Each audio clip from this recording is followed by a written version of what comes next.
Traffic branch मार्फतून आपण काही काही रूट्स पण डायव्हर्शन करणार आहे. जिथे जिथे हे असतात ते फक्त आपलं मॅक्सिमम टू मॅक्सिमम 9-10 वाजेपर्यंत संपतील ना. ते रविवार असल्यामुळे जास्त ट्रॅफिक पण नसतात.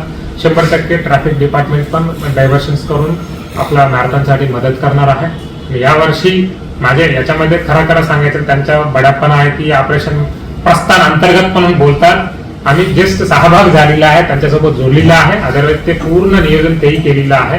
ते मी डायरेक्टली ओपनली सांगतो, ते अंतर्गत नाहीये, ते बोलतात पण हे सहभाग आहे ऍक्च्युअली. आणि जसं हे सांगितले मी स्वतः पण 21 किलोमीटर धावणार आहे.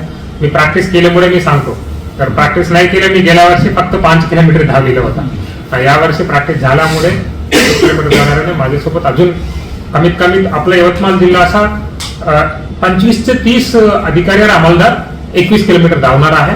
आणि टोटल यवतमाळ पोलीस जिल्ह्यामधून अराउंड 700 लोकांच्या नोंदणी झालेल्या आहे. म्हणजे आपल्या 3000 पैकी हे खूप खूप चांगलं अचिव्हमेंट आहे.